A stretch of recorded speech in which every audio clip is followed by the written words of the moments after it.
Olá, queridos irmãos, queridas irmãs. É com grande alegria que nos encontramos mais uma vez aqui através do canal do NEP Paulo de Tarso para o estudo de O Livro dos Espíritos. Sejam muito bem-vindos a esse nosso 14º estudo.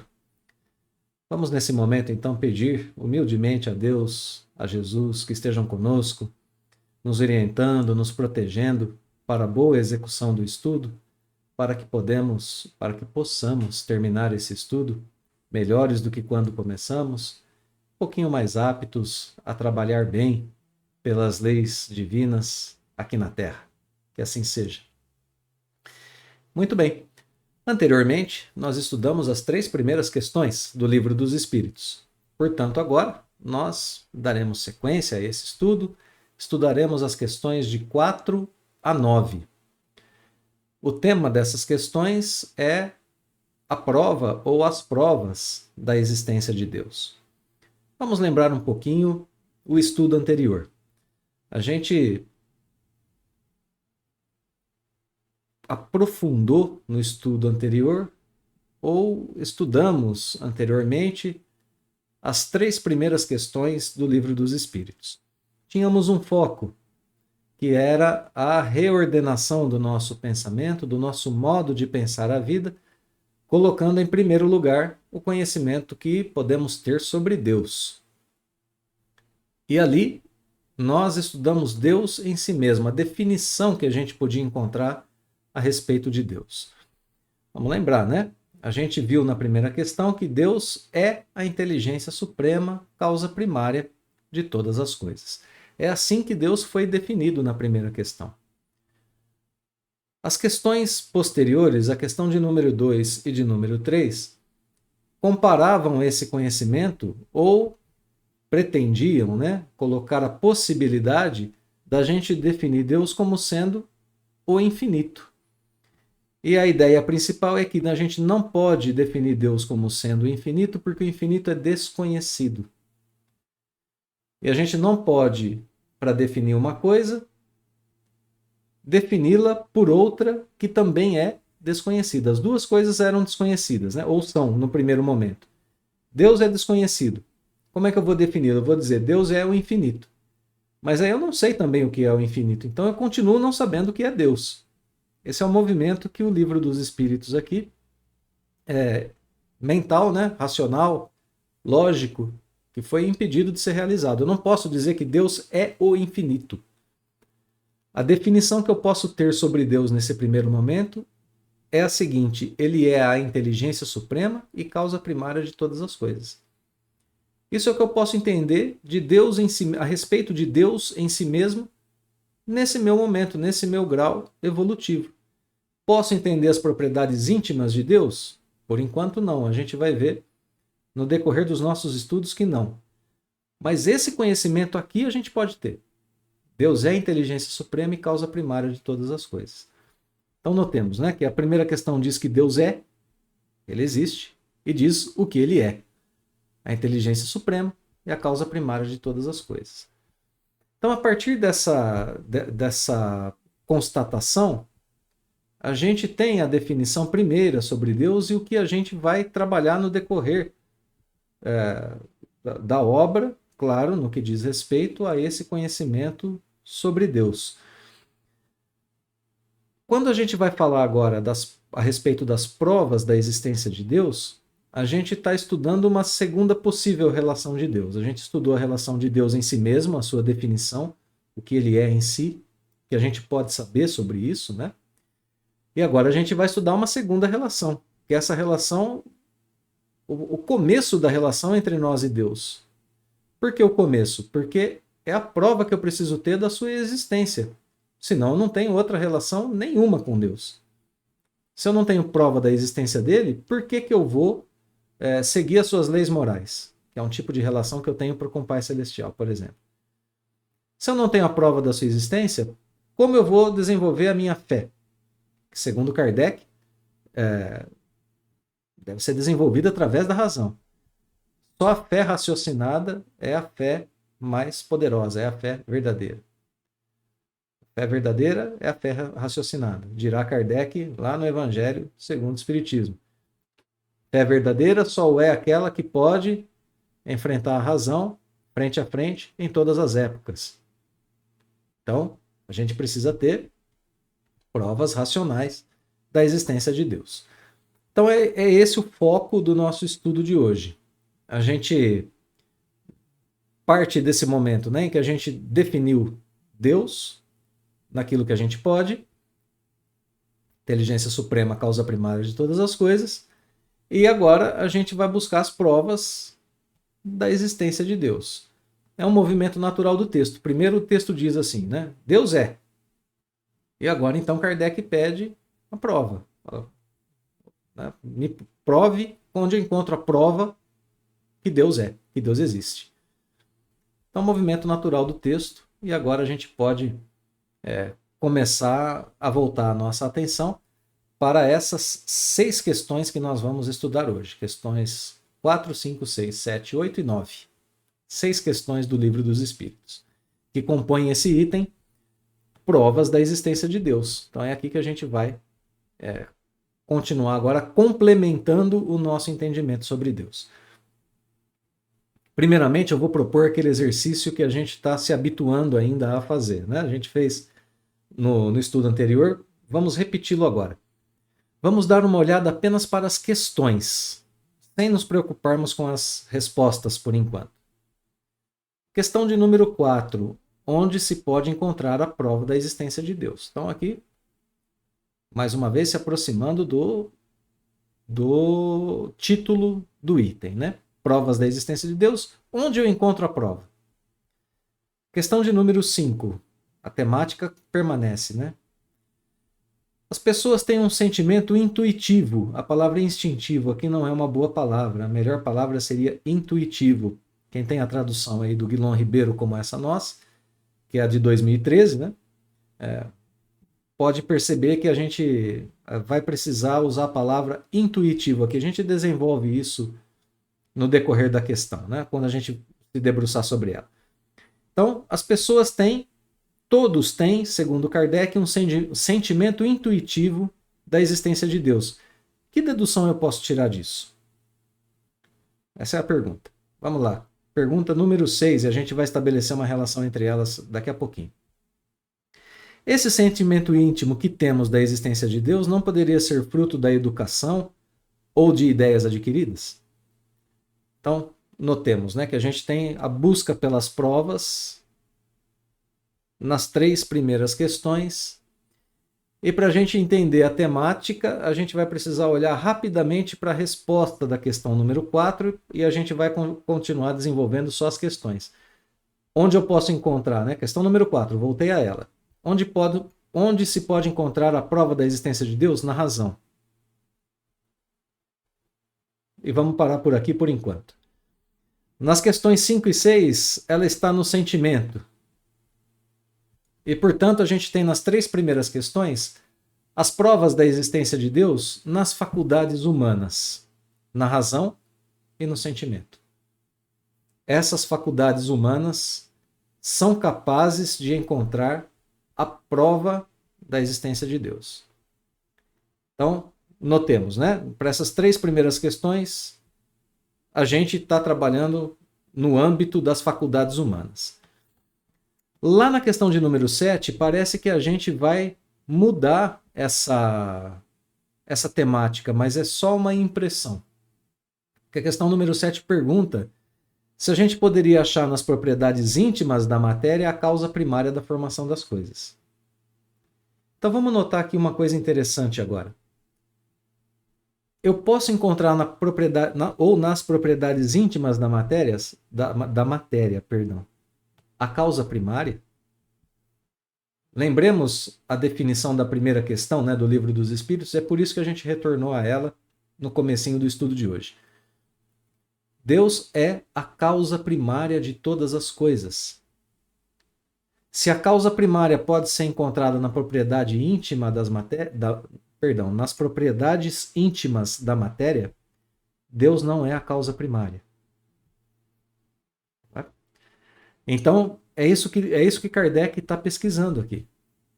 Ele está de novo procurando a prova agora de que Deus é causa primária. Então, a prova de que Deus é, de que Deus existe, lembremos da primeira questão outra vez. Deus é, Deus existe. O que ele é? Inteligência suprema e causa primária.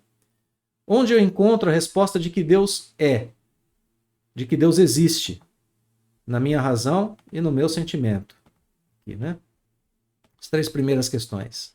4, 5 e 6. Onde encontro a prova de que Deus existe? A existência de Deus. Razão e sentimento.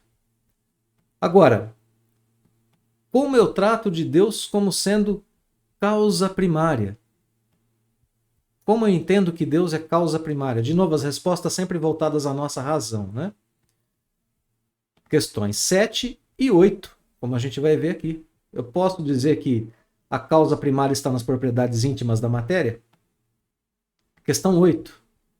O que eu devo pensar da opinião de algumas pessoas que atribuem a formação primária, de novo aqui, formação primária de todas as coisas, a uma combinação fortuita da matéria, ou, em outra palavra, ao acaso?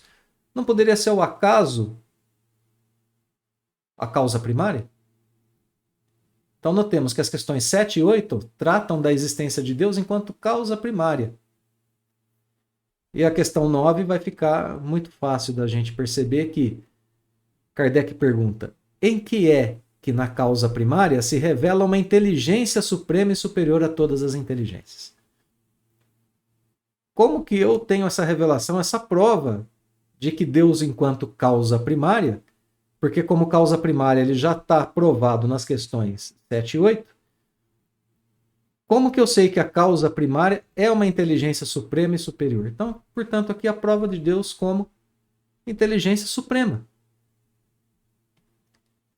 Então agora eu vou voltar muito rapidamente aqui à questão de número 1 e a gente vai perceber que Deus é. A prova da existência está nas 3 primeiras questões, 4, 5 e 6. Deus enquanto causa primária de todas as coisas nas questões 7 e 8. E Deus enquanto inteligência suprema na questão de número 9. Então, esse é o caminho que Kardec escolheu para as provas da existência de Deus, para o nosso raciocínio, para a gente identificar Deus como existindo e como sendo causa primária e inteligência suprema. Isso está sendo descrito nessas 6 questões. Essa é a relação que a gente tem entre essas 6 questões e as 3 primeiras, que fundamentaram, né, que colocaram como alicerce de todo o nosso pensamento Deus como causa primeira de todas as coisas, como inteligência suprema e como ser real, como um ser que existe. Muito bem.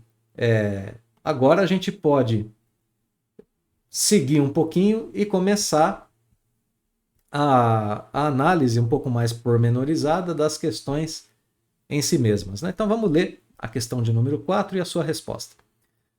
Onde se pode encontrar a prova da existência de Deus? Num axioma que aplicais às vossas ciências. Não há efeito sem causa. Procurai a causa de tudo que não é obra do homem e a vossa razão responderá.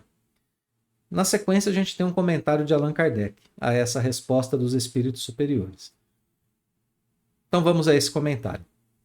Para crer-se em Deus, basta-se lance o olhar sobre as obras da criação. O universo existe, logo tem uma causa. Duvidar da existência de Deus é negar que todo efeito tem uma causa e avançar que o nada pôde fazer alguma coisa. Então a gente tem aqui essa pergunta e resposta, né? Questão número 4. E a partir de agora a gente pode começar a analisar algumas coisas a respeito desse conjunto da questão número 4. Então Kardec pede a prova. A gente tem aqui um artigo definido, seria uma prova. Já o dissemos, vamos repetir. Tudo o que está no decorrer do texto, seja na questão do sentimento, seja na questão da causa primária ou da inteligência suprema, tudo é argumentativo e tudo é uma questão de entendimento. Tudo é para a nossa razão. tudo ainda se volta àquela questão de reorganizarmos o nosso entendimento diante da existência de Deus e o efeito que isso tem em nossa vida. Então, a primeira coisa que está sendo colocada aqui na questão, como prova da existência de Deus, é algo que se apresenta para a humanidade como sendo surpreendente. Ela está onde se menos esperava, na razão. Eu vou desenvolver um pouquinho isso. Por que está na razão? Vamos olhar para a sequência da resposta, né? Onde está a prova? Ela pode enganar no primeiro momento, porque ela diz que a prova está num axioma. Né? Mas a prova não está no axioma. Axioma, né? Uma premissa. Uma premissa considerada necessariamente evidente. É uma lei, evidente por si só, ela não precisa de comprovação. É uma lei que a gente olha para a lei, para uma premissa, né? Para esse axioma, se a gente quiser, e ele não precisa de comprovação porque ele é evidente por si mesmo. A nossa razão diz, isso é verdade. E qual é esse axioma? Não há efeito sem causa. Todo efeito que eu posso observar tem que ter uma causa. Se eu tomar uma coisa como efeito, eu preciso procurar sua causa. Eu estou vendo algo acontecer, um fenômeno qualquer, então aquilo tem que ter uma causa, não pode ter vindo do nada. Então é isso que está sendo colocado aqui. Mas a resposta, no primeiro momento, ela pode enganar, porque o axioma em si só, ele não prova a existência de Deus. Todo efeito tem uma causa. Tá, e daí? Como é que isso prova para mim a existência de Deus? Então vejam que não está diretamente no axioma que é próprio da nossa ciência, hein? Da nossa ciência terrena. Isso é importante da gente lembrar. Das ciências que o homem elaborou para a descoberta, aprofundamento do seu conhecimento sobre o mundo corpóreo. Isso é aplicado nas ciências para o mundo corpóreo. Vai ser aplicado também no nosso conhecimento para Deus. Olha que interessante. Então, como é que a gente aplica esse axioma, que é evidente por si só? É óbvio que todo efeito tem que ter uma causa. Isso a nossa razão concorda. Então, como é que a gente busca aqui? Um modo, né, pelo qual a gente aplica o axioma na sequência. Procurai a causa de tudo o que não é obra do homem. O que é esse tudo que não é obra do homem? O universo. Então, todas as coisas, a criação como um todo, isso não é obra humana. E as leis que regem essa criação como um todo, se a gente quiser pensar assim, né? Isso não é obra do homem. Quem responderá sobre a existência de Deus é a razão, e não o axioma. O axioma está à disposição da nossa razão. Como isso funciona? Bom, eu olho toda a criação, então, que é o que está também na resposta, no comentário de Kardec. Eu vejo as obras da criação, sei que não foram construídas pelo homem, não foram criadas pelo homem. Portanto, eu digo que essas obras são um efeito. E todo efeito tem que ter uma causa. O que será que criou tudo? E aí a gente necessariamente tem que pensar em uma causa primária e suprema inteligência para ter criado tudo isso da forma como está, da forma como nós observamos. Então, por isso que a primeira prova está na nossa faculdade, está na razão. É a razão que chega, é o raciocínio que chega de modo inevitável à constatação de que Deus existe, precisa existir essa causa primária, porque a gente não pode ter um efeito sem ela. E o efeito é a criação. Bom, então essa prova surge justamente onde menos se esperava, que é na faculdade racional. Lembremos, né, a gente já desenvolveu um pouquinho isso lá no nosso primeiro estudo, na apresentação do Livro dos Espíritos, que o Livro dos Espíritos veio em uma época onde a humanidade, uma época na qual a humanidade estava num movimento materialista muito poderoso, envolta nesse movimento materialista muito poderoso. E por que surge esse movimento materialista? Justamente porque as descobertas científicas colocavam em xeque muitas das afirmações religiosas. Então era uma época de grande descrença para a humanidade. Era uma época em que o ser humano, por causa da razão, estava se voltando contra o desenvolvimento da sua faculdade do sentimento, da sua faculdade religiosa, que inclusive acabamos de dizer há pouco, né, precisa ser voltada também à razão. Então, numa época em que se dizia, olha, a razão nos prova que Deus não existe, porque ela contrapõe pontos que a religião, né? Porque a ciência contrapõe a religião, Kardec vem com o Livro dos Espíritos e os espíritos superiores dizem, vocês estão analisando o mundo de forma errada.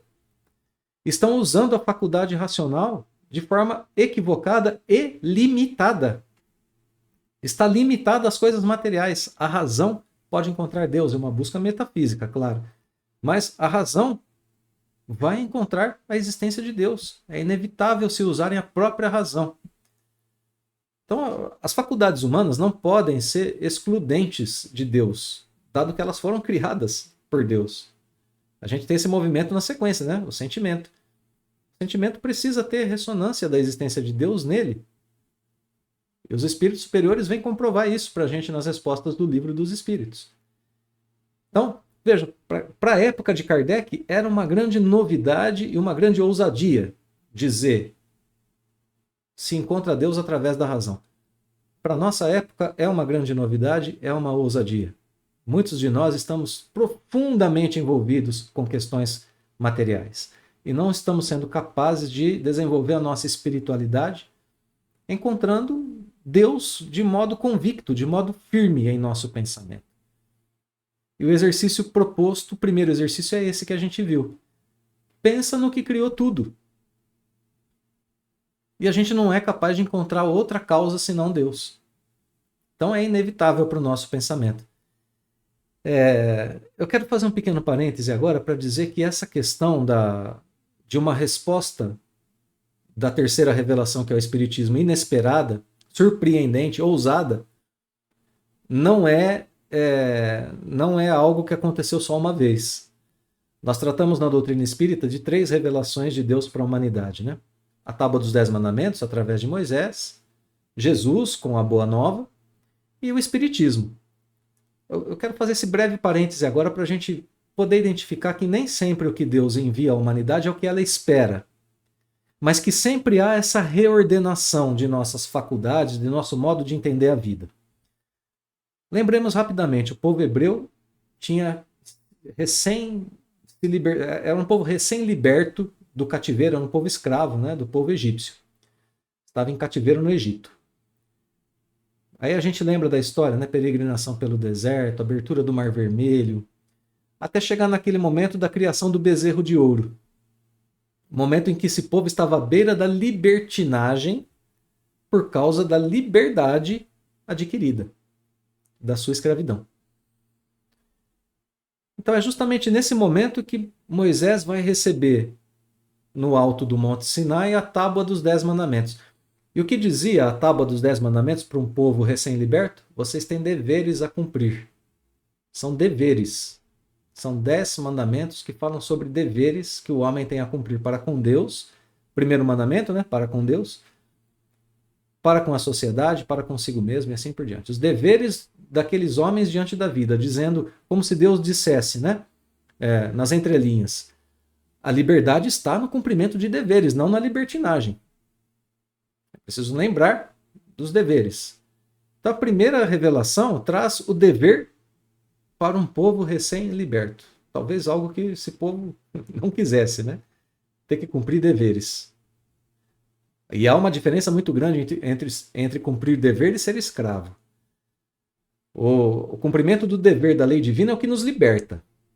A gente sabe disso aqui pela doutrina espírita. Quanto mais a gente cumpre o dever para com a lei divina, mais grau de atuação a gente tem pelo progresso adquirido pelo espírito. Então, no primeiro momento, o dever. Quando Jesus vem como o Messias para o mesmo povo que havia recebido a Tábua dos 10 Mandamentos, qual é o contexto que ele encontra? Um povo sedento por um Messias guerreiro que novamente o libertasse do jugo político, né, do Império Romano.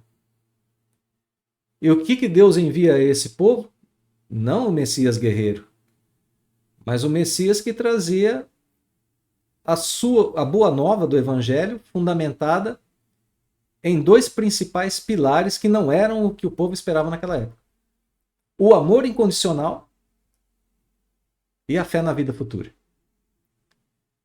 Então Jesus soma a primeira revelação que colocava o dever, Jesus soma a ela o amor e a fé na vida futura. E o Espiritismo?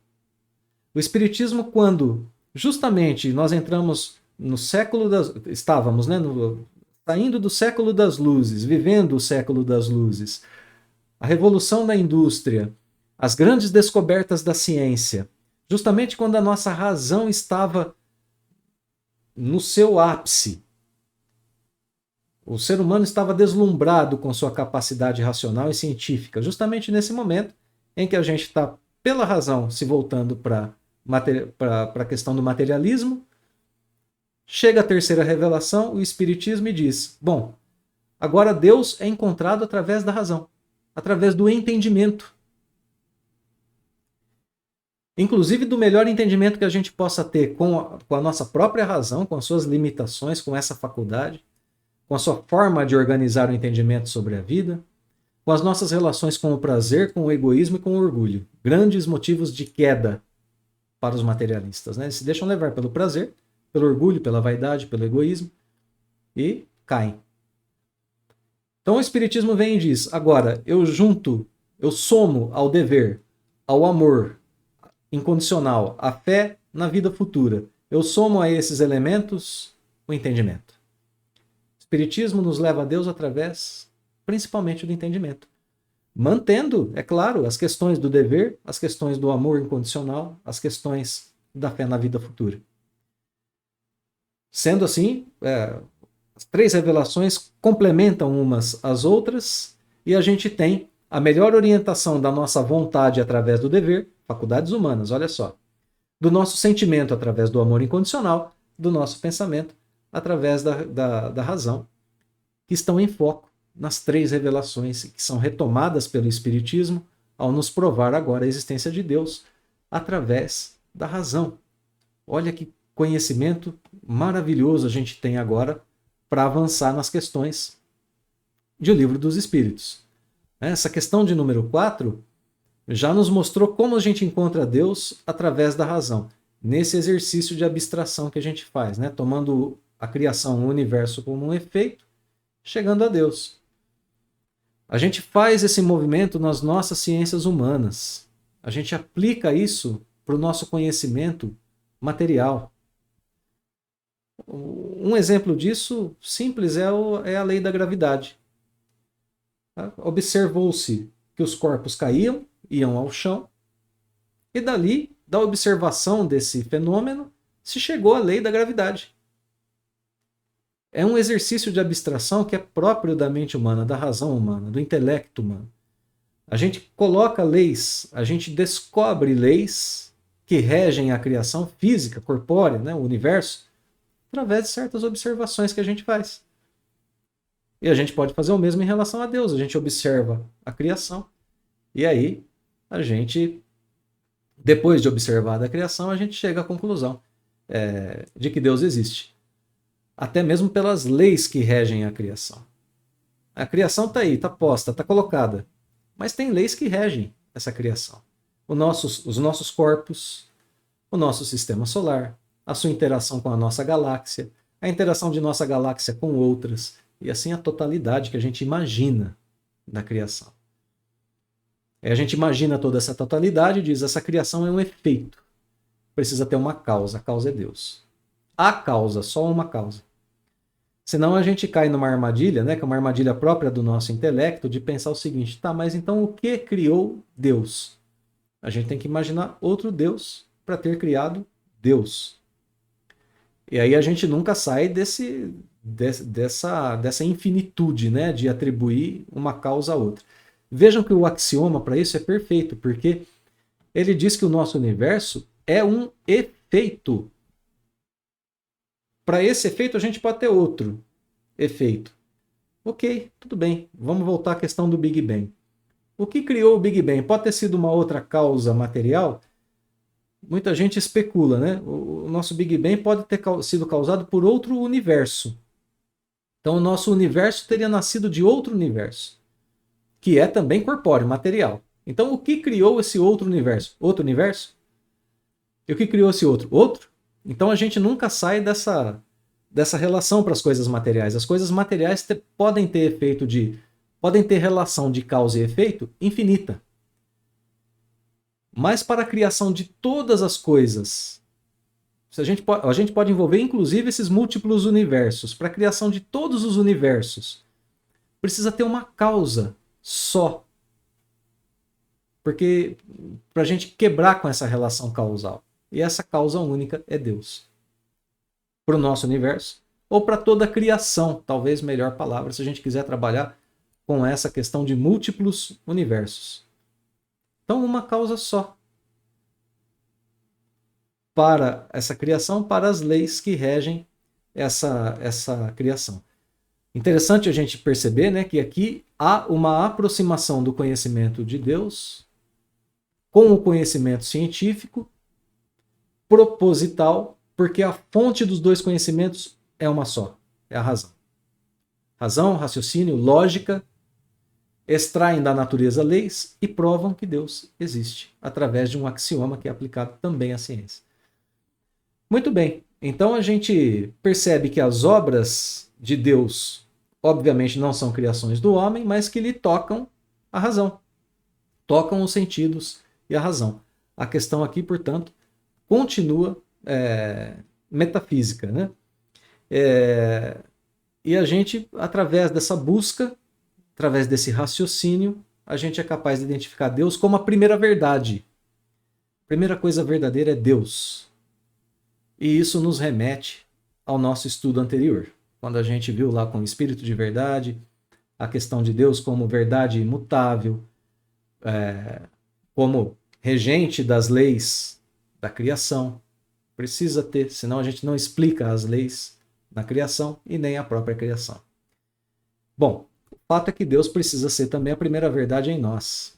E aqui, mais uma vez, a gente faz a referência ao nosso modo de entender a vida, ao nosso modo de entender a nossa relação com as coisas corpóreas, inclusive, com as nossas faculdades, tendo em primeiro lugar Deus. O Espírito Emmanuel comenta na obra Religião dos Espíritos essa questão de número 4 do livro. E ele vai fazer uma referência à guerra, quando ele comenta essa questão. Emmanuel vai nos dizer o seguinte, olha, muitas pessoas querem banir a ideia de Deus do pensamento humano. E aí fazem isso justamente, né, disfarçadas nessa questão da razão. A razão, não, o nosso conhecimento é contrário à existência de Deus. O conhecimento científico humano é contrário da existência de Deus. E aqui a aproximação começou a ser feita por Kardec, né? Isso não é verdade. Quanto mais esclarecido o homem, mais ele se aproxima de Deus. Então Emmanuel, nesse seu comentário, que tem o título Meditemos, ele nos diz, bom, essas pessoas querem banir a existência de Deus, mas notemos a situação, né, o contexto da guerra. A alfabetização existia em grande parte. Muitas bibliotecas, muito conhecimento? Sim. Progressos na navegação marítima? Muitos. Nobres invenções, como avião, telefone, rádio, cinema? Sim, existiam. Tudo isso existia. No entanto, existiam também campos de concentração de prisioneiros. Fome, suplício, assassínio. Então, milhões de pessoas prejudicadas e mortas, né? E tudo isso por quê?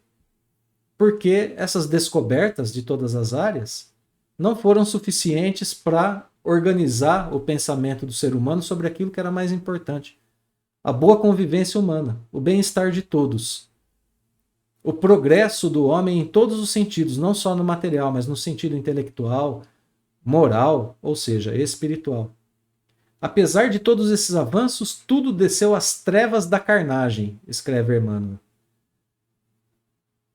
E segue o texto dele dizendo, explicando o porquê disso. É que quando a ambição se desregra entre os homens, cresce a força da injustiça. Quando a injustiça se erige como poder supremo na face da terra, habitualmente aparece o esquecimento de Deus. Então vejam só, né?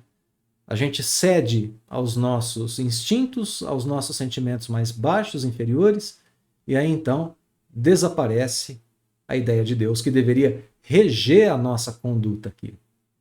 Escreve Emmanuel ainda que, entregue ao livre-arbítrio, nos recessos da própria alma, pode o homem esquecer a paternidade divina e escarnecer a ideia religiosa que lhe traça o roteiro moral, mas tomba nos arrastamentos da irresponsabilidade e da delinquência.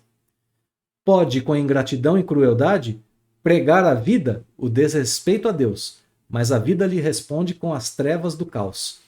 Que alerta esse que Emmanuel coloca para a gente aqui, nessa questão, nesse seu comentário, a questão de número 4 do Livro dos Espíritos. A gente pode até promover em nós, pelo uso do livre-arbítrio, esse esquecimento de Deus. No entanto, a vida cobrará. Porque sem Deus, a gente está entregue ao mundo cru, à corporeidade crua, sem nenhum tipo de elevação, mesmo mental, sem horizontes intelectuais mais distantes, sem busca de espiritualidade para que ela, de fato, guie a nossa vida aqui na Terra, né? Então, de novo, reordenar o nosso pensamento, reordenar inclusive o uso da nossa razão para o encontro com Deus. É possível isso, é isso que a gente está aprendendo aqui no Livro dos Espíritos. É um exercício necessário, né? É através desse exercício que a gente se desespera um pouco menos com as circunstâncias da vida material. Então vamos continuar nele. Vamos continuar no nosso exercício agora. Vamos para as questões de número 5 e 6. Então Kardec perguntou que dedução se pode tirar do sentimento intuitivo que todos os homens trazem em si da existência de Deus. A melhor palavra é intuitivo. Intuir é perceber. Assim, num significado muito direto da palavra, né? É uma relação direta que a gente tem com um objeto. É perceber mesmo, um objeto qualquer. Uma coisa qualquer. Então, instinto não seria uma boa palavra aqui, porque um instinto é colocado aqui mesmo, dentro da obra do Livro dos Espíritos, como sendo um tipo inferior de inteligência. O nascimento da inteligência. Então ele tem um outro significado. Aqui, sentimento intuitivo, uma palavra, essa expressão, né, uma palavra reforça a outra. É um sentimento que a gente tem de percepção sobre Deus, faculdade mesmo de perceber. É isso que é esse sentimento intuitivo. E notem como que essa pergunta é forte, porque ela já aponta para algo como existente. Kardec não está perguntando assim. Olha como ela é forte, né? Todos os homens trazem em si um sentimento intuitivo, uma percepção de que Deus existe. Kardec está afirmando isso. E ao afirmar isso, ele pergunta na sequência: que dedução eu posso tirar desse sentimento que existe em nós? Que existe em todos os homens? É uma pergunta muito forte, né? Porque ela envolve a afirmação de que existe uma forma direta de conhecimento sobre Deus que está em nosso sentimento. É uma pergunta assim, de um poder muito grande. E notemos, né, para a gente comentar um pouquinho essa questão. Esse sentimento que percebe Deus e que está no nosso íntimo ali, remexendo, né, que está cutucando o tempo todo, está, como diz a questão, em todas as pessoas, todos os homens, todos os espíritos encarnados ou desencarnados. E que denotam aqui algo interessante, é Deus se comunicando conosco. Está em todos. Notemos, né? Que o fato de estar em todos, que um sentimento estar em todos, e todos terem essa capacidade de perceber, não significa que percebam o tempo todo. Quantas vezes a gente não refreia, não ceifa as nossas capacidades perceptivas, sensoriais, inclusive? Basta a gente estar com resfriado para que o nosso paladar se modifique. Bom, basta a gente ter um certo tipo de desarmonia no nosso sentimento para que ele deixe de sentir Deus. Então, se no campo sensorial é assim, no campo intelecto-moral não é diferente. O pensamento desarmonizado com a vida não alcança Deus. O pensamento voltado só às coisas materiais limita a razão que pode chegar a Deus. O pensamento, né? Limitado às coisas materiais, limita a razão que pode chegar a Deus. O sentimento voltado a emoções de baixa vibração o impedem também de se conectar com Deus. Mas ele está lá latente, mas está lá. Só não está claro ou evidente, mas está lá em todas as pessoas. O que cega para a gente, então, é a razão voltada exclusivamente ao materialismo, o sentimento voltado exclusivamente ao orgulho, ao egoísmo, como a gente vai ver lá na frente, na questão de número 9.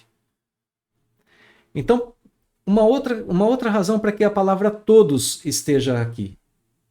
Como que Deus criaria um de seus filhos, um só de seus filhos, e não daria a ele a capacidade de perceber o Criador? Tem que estar, esse sentimento tem que ser de todos os homens. Racionalmente falando, não pode ser de um só. Né? Então, que pergunta maravilhosa, extremamente poderosa. Que dedução eu posso tirar desse sentimento intuitivo, portanto, que todos os homens trazem em si da existência de Deus? Ora, a conclusão, a dedução que eu posso tirar disso, segundo os espíritos superiores, é simples. A de que Deus existe. Senão, de onde viria esse sentimento? Se não tivesse uma base. É ainda uma consequência do princípio, não há efeito sem causa. Claro, de novo a nossa razão aqui, analisando agora o sentimento. Não é? Vejamos, Deus se comunicando conosco. Eu tenho um sentimento de que Deus existe. De onde vem esse sentimento? Deus, a inteligência suprema, se comunica conosco através da razão, como a gente pôde ver, da nossa análise sobre as coisas da vida, através da faculdade do sentimento. Se eu tenho sentimento, esse sentimento tem que ter uma causa. Esse sentimento é um efeito, ele tem que ter uma causa. Eu tenho, para o meu órgão, né, para a minha faculdade do paladar, eu tenho como causa da sua mudança o resfriado. Ora, ele que alterou isso. Ele que alterou essa minha percepção. Mas eu tenho a percepção em mim. Tenho a percepção do sentimento? Tenho. O que a toca? As coisas materiais? Sim, tocam. Mas Deus também. Então eu tenho como causa do meu sentimento algo que o sentimento é sempre um efeito causado por alguma coisa, seja por causas materiais, seja por Deus. Era nisso que queríamos chegar, né? Então, está ali ainda a ressonância da lei de causa e efeito para nós, dentro da questão de número 5, agora voltada ao sentimento. Então, para aqueles que buscam essa correlação, vão encontrar essa correlação. Para outros, vão precisar depurar a sua razão, reordenar o seu pensamento, para que depois sintam Deus em si. Tenham esse sentimento da existência de Deus. Questão 6, ainda complemento dessa, né? Esse sentimento íntimo, notem que aqui a gente parte do todos, né? Todos têm, para agora um sentimento íntimo, interior, individual de cada um. A gente parte do universal para o individual. Sentimento íntimo que cada um de nós tem da existência de Deus, não poderia ser fruto da educação, resultado das ideias adquiridas? Porque na questão anterior se disse, não, a causa desse sentimento é Deus. Kardec está colocando aqui uma questão de opositores, né, da doutrina e das religiões em geral. Não, essa ideia de Deus foi criada pelo homem. O homem criou a ideia de Deus. Tem esse sentimento de religiosidade por uma questão cultural. Transferência de informação de uns para os outros. Kardec está perguntando, isso é real? Resposta dos espíritos superiores. Bom, se assim fosse, por que existiria nos vossos selvagens esse sentimento? De onde veio? na questão daquelas pessoas, né, daqueles povos sem contato com a civilização e que desenvolvem o sentimento de religiosidade. Que o que está sendo trabalhado é esse sentimento, né, de religiosidade, da nossa aproximação com Deus através do sentimento. Comentário de Kardec. Se o sentimento da existência de um ser supremo fosse tão somente produto de um ensino, portanto da educação, ou do resultado de ideias adquiridas, não seria universal e não existiria senão naqueles que houvessem podido receber esse ensinamento, conforme se dá com as noções científicas. Então, se a gente tem essa noção da lei de causa e efeito, por um avanço do intelecto humano, certamente se a gente levar isso a esses povos que não tiveram, são povos que não tiveram contato com a civilização, certamente esse conhecimento eles não têm. A gente precisa levar a eles. Agora, o sentimento da existência de Deus está em todos os povos. É isso que está sendo colocado aqui. Esse sentimento íntimo é o que é uma das provas da existência de Deus. Todos trazem em si. Todos nós temos. O sentimento de Deus, portanto, é patrimônio do espírito imortal. E agora eu quero fazer, para a gente ter um aprofundamento disso, eu quero ler um pequeno trecho de Camille Flammarion na sua obra Deus na Natureza. Vamos ao escrito de Camille Flammarion, então. A correlação das forças físicas nos mostrou a unidade de Deus, sob todas as formas transitárias do movimento. O espírito se eleva à noção de uma lei única. Lei e força universais que valem por expressão ativa do pensamento divino. Que Camille Flammarion praticamente resumiu tudo que a gente disse até agora, né? O espírito se elevando à noção de uma lei única, se elevando à existência de Deus, a percepção do pensamento divino que provoca essa correlação de forças físicas na criação. Olha a beleza do texto dele na sequência. Luz, calor, eletricidade, magnetismo, atração, afinidade, vida vegetal, instinto, inteligência, tudo deriva de Deus. O sentimento do belo, a estesia das ciências, a harmonia matemática, a geometria, iluminam essas forças múltiplas e lhes dão o perfume do ideal. Linguagem poética falando ao sentimento, né? Deus pode ser percebido através do nosso sentimento em relação às coisas. Segue só mais um pouquinho. Seja qual for o prisma pelo qual o pensador observa a natureza, encontra uma trilha conducente a Deus, força viva, cujas palpitações, através de todas as formas, ele a sentirá no estremecer da sensitiva, como no canto matinal dos passarinhos. Então, através da observação, através da razão, através dessa nossa aproximação da natureza, a gente desenvolve essa nossa capacidade de sentir Deus, seja nas leis, seja numa pequena planta sensitiva, como aquela plantinha que a gente toca, ela se move, ela se fecha, seja no canto dos pássaros, seja na natureza em geral. Né? Obra de Camille Flammarion, Deus na Natureza, capítulo Deus. Então a gente pode agora encaminhar o nosso estudo para as questões finais, questões 7, 8 e 9, que serão mais tranquilas da gente resolver, né? Questões 7. Poder-se achar nas propriedades íntimas da matéria a causa primária da formação das coisas? Aquelas propriedades mais íntimas da matéria, né? Não teriam causado a formação primária de tudo que a gente conhece? Vamos à resposta dos espíritos superiores. Mas então, qual seria a causa dessas propriedades? Tá certo, a matéria tem propriedades íntimas, mas o que causou essas propriedades na matéria? Essas propriedades íntimas na matéria? É isso que eles estão dizendo para a gente. É indispensável sempre uma causa primária para o mundo material. Por isso a gente dizia, vários universos, a gente pode imaginar quantos a gente quiser, com propriedades infinitas para a matéria. Mas tudo isso é âmbito da criação e tudo isso tem que ser entendido como efeito, não como causa. É indispensável pensar em uma causa para tudo. E não pode ser atribuída a propriedade íntima da matéria. Senão a gente não quebra essa sequência, né, infinita de, de matéria causando matéria, causando matéria, causando matéria. Então, essa é a essência da resposta. Comentário de Kardec.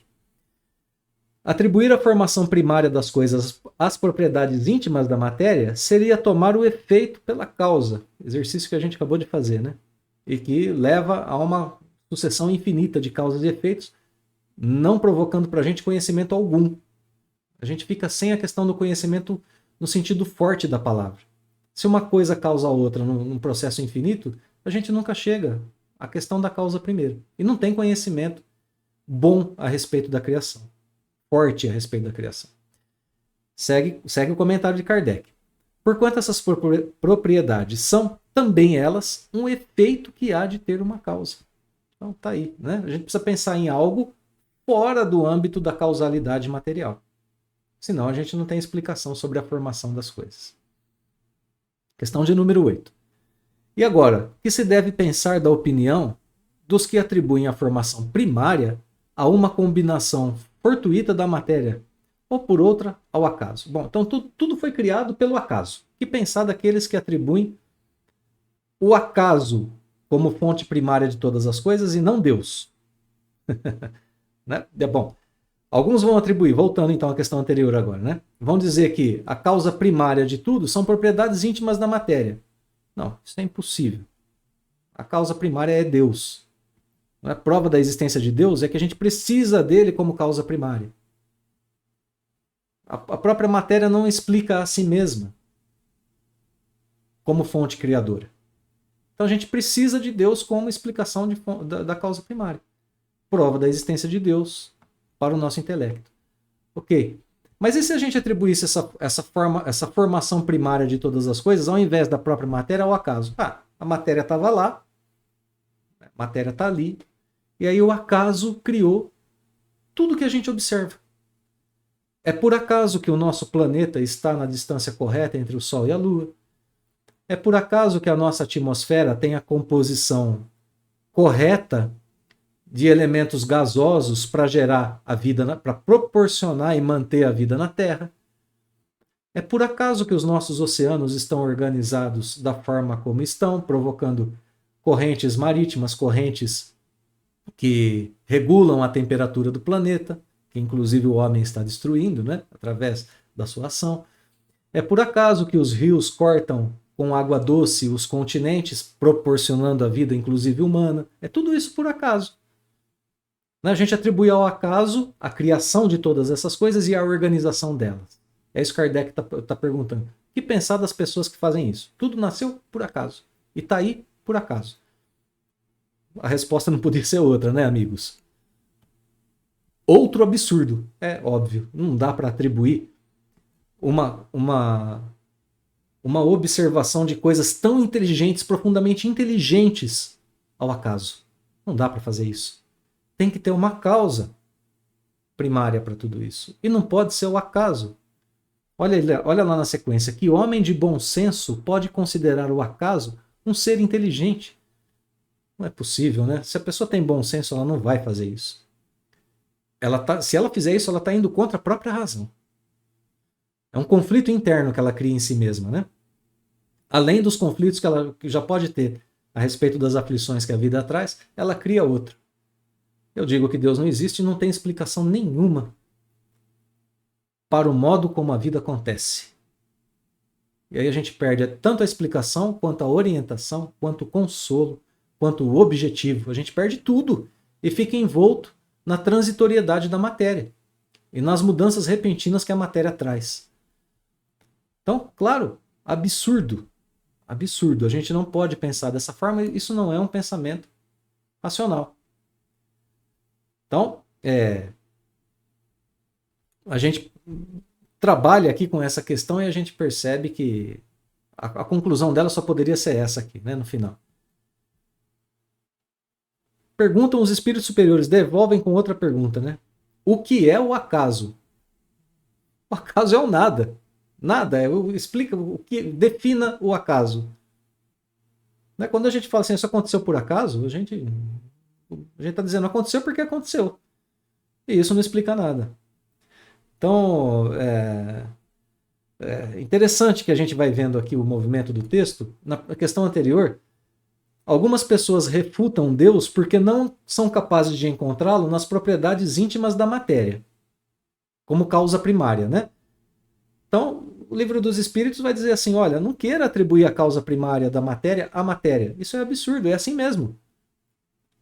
Nas propriedades íntimas da matéria não há evidência da existência de Deus. Há evidência apenas da matéria. A evidência se encontra na abstração que a gente faz do todo. A relação causal que existe na matéria deve vir de algum lugar. Deve vir de alguma outra fonte, não dela mesma. A ordem, né, que se põe sobre o universo, sobre a criação, é inteligente. Isso está sendo trabalhado nas duas questões. Né? Matéria e suas leis devem ter vindo de outra causa. Então, quando pensar dessa causalidade apenas no campo material, a gente não tem uma causa imutável, estável, eterna. É isso que está sendo tratado aqui. A gente precisa de uma causa eterna que não foi criada para que ela tenha criado todas as outras. Isso é racional. Então a nossa razão chega a Deus como explicação por isso. Então lá a gente queria encontrar na causa material. Não encontramos. Se prova Deus através da razão. Aqui a gente quer encontrar no acaso. Que prova o acaso pode oferecer? Nenhuma. A própria ciência humana é negação do acaso. A gente explica os fenômenos materiais por leis e não pelo acaso, senão a gente não teria conhecimento, né? A gente é capaz de encontrar leis que regem a vida em todos os âmbitos, na natureza mais bruta, nos nossos corpos, nas relações com as outras pessoas e na nossa relação com Deus. Então a gente não pode atribuir nada ao acaso. Comentário de Kardec. A harmonia existente no mecanismo do universo patenteia combinações e desígnios determinados, e por isso mesmo revela um poder inteligente. Atribuir a formação primária ao acaso é insensatez. Olha a reorganização de novo do nosso pensamento, né? Poderosa, inclusive. Pois que o acaso é cego e não pode produzir os efeitos que a inteligência produz. Claro que não. Um acaso inteligente já não seria acaso. É constatação lógica aqui do texto e parte final aqui, né, dessas duas questões que buscaram as provas de Deus quanto causa primeira. Última questão, questão de número 9, vamos lá. Bom, agora a gente tem a prova de que Deus existe em nós, a prova de que Deus é causa primeira, para a nossa razão, para o nosso sentimento, e agora a gente tem uma última questão, em que é que, na causa primária, que existe, se revela uma inteligência suprema e superior a todas as inteligências? Resposta. Tendes um provérbio que diz: pela obra se conhece o autor. Pois bem, vede a obra e procurai o autor. O orgulho é que gera a incredulidade. O homem orgulhoso nada admite acima de si. Por isso é que ele por isso é que ele denomina a si mesmo de espírito forte. Pobre ser, que um sopro de Deus pode abater. Complemento de Kardec. O poder de uma inteligência se julga pelas suas obras. Não podendo nenhum ser humano criar o que a natureza produz, a causa primária é, conseguintemente, uma inteligência superior à humanidade. Então aqui, nesse raciocínio de Kardec, a conclusão, o fechamento, né, da ideia. O homem não pode produzir aquilo que Deus produziu, na escala que produziu, com a perfeição que produziu. Então é nisso que a gente percebe uma inteligência superior. Então isso é o que caracteriza não só Deus como causa primária, como inteligência suprema. Aqui o fechamento do raciocínio, né? Mas vamos continuar e terminar de ler o comentário de Kardec. Quaisquer que sejam os prodígios que a inteligência humana tenha operado, ela própria tem uma causa. Olha só, gente. A nossa própria inteligência tem uma causa, que é Deus. E quanto maior for o que opere, tanto maior há de ser a causa primária. Quanto mais a gente produz, mais a gente deve atribuir superioridade a Deus que nos criou. A inteligência de Deus tem que ser superior quanto mais a nossa se mostra eficiente. Quanto mais longe vai a nossa inteligência, mais a gente tem que dizer e que admitir que a de Deus é maior porque foi ela que criou a nossa. Então, né, a gente fica nessa questão. Que é muito bonita, inclusive, né? Dessa percepção do poder de Deus, da inteligência divina. Aquela inteligência superior é que é a causa primária de todas as coisas, seja qual for o nome que lhe deem. A gente pode chamar de Deus, ou pode chamar de qualquer outra coisa que não tem problema algum. A inteligência suprema e causa primária de todas as coisas não vai se ofender com isso, não é? Sendo ela,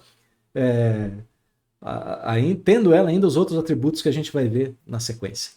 Então a gente pode atribuir a Deus o nome que a gente quiser, mas as provas de que existe e que tem essas características de ser causa primária e inteligência suprema estão dadas no livro, aqui no começo do Livro dos Espíritos. Então, o que nos atrapalha muitas vezes para perceber essa causa? Orgulho. É ele que gera a incredulidade. Está aqui na questão. É isso que a gente tem que combater em nós. É daí que a gente reordena a nossa concepção da vida. Então, a gente percebe que, se a gente reorganizar, a gente melhora essa relação entre a nossa inteligência humana, limitada, e a inteligência suprema de Deus. A gente melhora essa relação se a gente fizer esse exercício, né? Aqui a gente tem o caminho para a nossa razão. Exercício que leva a Deus através da razão, da lógica, da percepção do nosso sentimento, através desse sentimento que combate o orgulho na nossa consciência, ou melhor, combate o orgulho na consciência que a gente deve ter da nossa limitação e imperfeição, voltados à observação da grande obra. É isso que muda o nosso íntimo, que muda o nosso interior. Aqui a gente tem essa palavra, vede a obra e procurai o autor.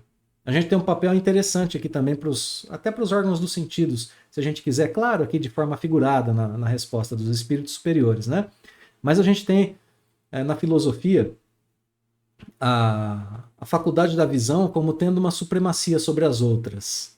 Ela é a primordial, é a mais importante, a mais abrangente das sensações que a gente pode ter no corpo físico. Das capacidades sensitivas é a da visão. As outras todas são mais limitadas que ela. Ela é a que vai mais longe. Vede a obra, estudai a obra e procurai o autor. Em tudo a gente pode encontrar Deus. Em tudo a gente pode ter esse encontro com a inteligência suprema e causa primária de todas as coisas. Basta que a gente se reorganize. Basta que a gente entenda que Deus existe, que ele tem essa definição de inteligência suprema e causa primária de todas as coisas e que isso ressoa na nossa existência. Que isso faz com que a gente tenha melhores relações, inclusive com nossas próprias faculdades. Olha só, a gente combate na nossa razão a sua limitação de se voltar só ao campo material. A gente combate em nosso sentimento a sua limitação com os seus prazeres, com o orgulho, e a gente passa a desenvolver esse sentimento através do amor, através do cumprimento do dever, através do entendimento da vida de forma mais ampla, com a imortalidade da alma, com a aproximação de um ser eterno, e a gente passa a melhorar a nós mesmos como seres, a adquirir progresso, a evitarmos momentos tristes como o das guerras, relatado pelo Espírito Emmanuel, momentos tristes como o da dissensão, da cisão entre os povos, dos preconceitos. E aí a gente passa a ver cada vez melhor a obra. Eu vou voltar agora para a gente encerrar o nosso estudo ao texto de Camille Flammarion, Deus na Natureza, livro, né? Obra Deus na Natureza. Camille Flammarion falando a respeito de Deus. E assim, nos orientando nesse caminho que a gente pode ter dessa observação pedida na questão de número 9, para que a gente veja o todo e para que a gente se aproxime cada vez mais de Deus. Vamos com Camille Flammarion, então. Assim como o naturalista, o botânico, o geômetra, o lavrador, o operário ou o poeta, depois de examinar as particularidades de uma paisagem e galgar a colina de cujo cimo se abrange os pontos estudados, volta-se por contemplar de conjunto a distribuição, o plano e a beleza do panorama. Assim também, após o estudo particularizado das leis da matéria e da vida, apraz-nos a ele voltar e calmamente admirá-lo. Então a gente estuda, depois a gente se coloca de um ponto de vista superior e olha para o todo, tanto as obras de Deus quanto o nosso próprio estudo, né? Esse é um movimento proposto por Camille Flammarion, que é o que a gente está fazendo agora, né? A gente olhou para as 9 primeiras questões do Livro dos Espíritos e a gente está olhando para elas como um todo agora, como algo que vai reorientar a nossa vida. Vou seguir o texto de Camille Flammarion. Aos olhos da alma, apraz embevecer-se na radiação celeste, que inunda toda a natureza. Aqui já não é a discussão, mas a contemplação recolhida da luz e da vida resplandecentes na atmosfera, que brilham no cromatismo das flores e refulgem nos seus matizes, que circulam nas folhagens dos bosques e envolvem num beijo universal os inumeráveis seres palpitantes no seio da natureza. Depois da potência, da sabedoria, da inteligência, é a bondade inefável o que se faz sentir. É a universal ternura de um ser misterioso sempre, fazendo sucederem-se na superfície do globo as formas inumeráveis de uma vida que se perpetua por amor e que jamais se extingue. Então, ao campo da nossa percepção está Deus. Ao campo do nosso sentimento, ao campo da nossa razão. Deus conversa conosco o tempo todo, se assim o quisermos. Se fizermos esse exercício de admirar a obra como um todo. Sua linguagem está na criação e em suas leis supremas. Podemos encontrar sua voz no mundo e em nosso íntimo. A prova da sua existência está, portanto, em nosso íntimo, em nossas faculdades e em todo o resto. Cabe a cada um de nós a pavimentação do próprio caminho que leva ao Pai. A orientação para isso está dada em Kardec, aqui no Livro dos Espíritos. E com essa última reflexão, nós encerramos o nosso estudo de hoje. Agradecemos a presença, a companhia nos estudos, a todos que têm nos acompanhado aqui pelo canal do NEP Paulo de Tarso. Deixamos os votos de uma semana abençoada e o convite para continuidade no próximo sábado, a partir da questão de número 10. Então, muito obrigado, queridos irmãos, mais uma vez. Um abraço fraterno a todos. Até logo mais.